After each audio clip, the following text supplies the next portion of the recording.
Tonight, the Trump campaign is accusing Twitter and Facebook of censorship after the social media companies blocked the spread of an unverified story. Experts say it has all the hallmarks of information laundering and all the headaches of 2016. This time, it's a tabloid newspaper dribbling out emails. Of a New York Post story, right? A major publication. This time, it's a tabloid newspaper.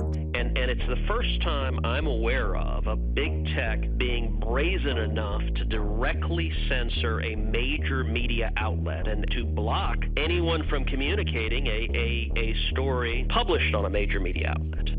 This time, it's a tabloid newspaper. Twitter is engaged in active election interference. That the New York Post has the fourth largest circulation of any newspaper in America, and Twitter is preventing anyone from posting now 2 stories putting forth evidence of corruption of Joe Biden. This time, it's a tabloid newspaper dribbling out emails purportedly swiped from Vice President Joe Biden's son.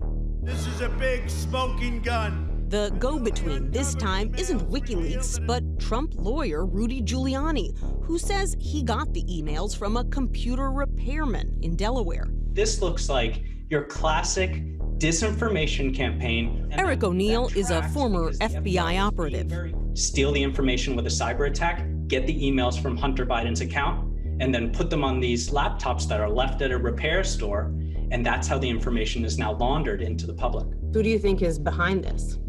Well, the Russians would be my #1 guess, if I had to guess. Another echo of 2016, though this time social media outlets were quick to limit the spread of the story. Twitter briefly suspending the accounts of the Trump campaign and White House press secretary after they tried to share it.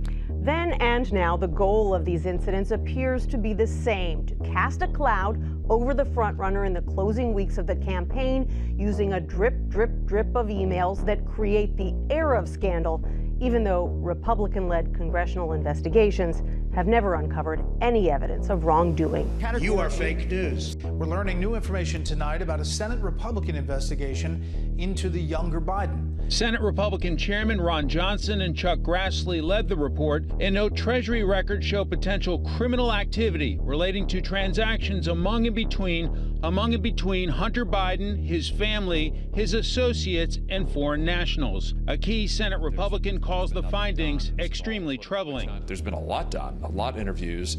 There's a lot to see there, and this is very serious. Congressional investigations have never uncovered any evidence of wrongdoing by Vice President Biden.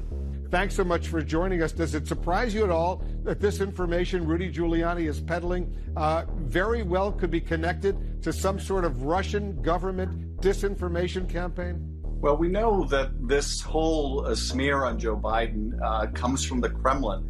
That's been clear for well over a year now, that they've been pushing this false narrative about the vice president and his son. Hunter Biden's laptop is not part of some Russian disinformation campaign, and I think it's clear that the American people know that.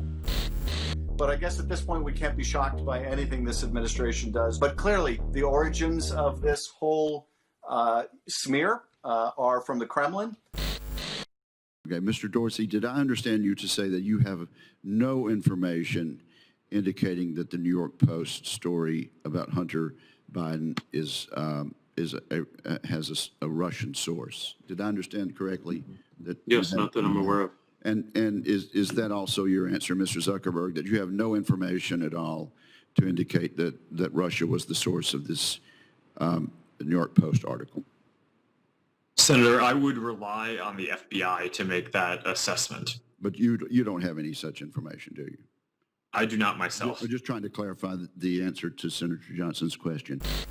Adam Schiff saying that this is part of some Russian disinformation campaign and that the IC has assessed that or believes that is simply not true. Adam Schiff is seriously the most pathological liar in all of American politics that I have seen in all of my time covering politics and journalism. He just fabricates and accusations at the drop of a hat, the way that other people change underwear. He's simply lying when he just asserts over and over that the Russians or the Kremlin are behind this story. He has no idea whether or not that's true. There's no evidence to support it.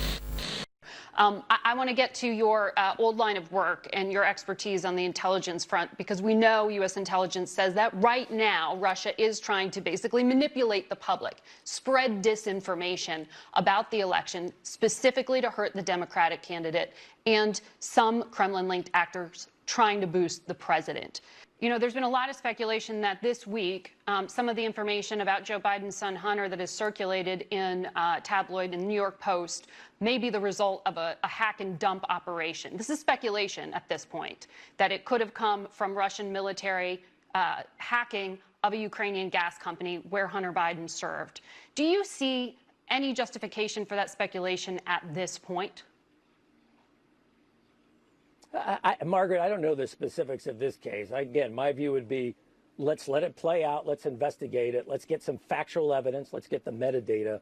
And let's see if this is accurate or not. I'm just not in a position really to speculate. Well, it's being compared to the hack and dump operation that happened, as you know, back in 2016.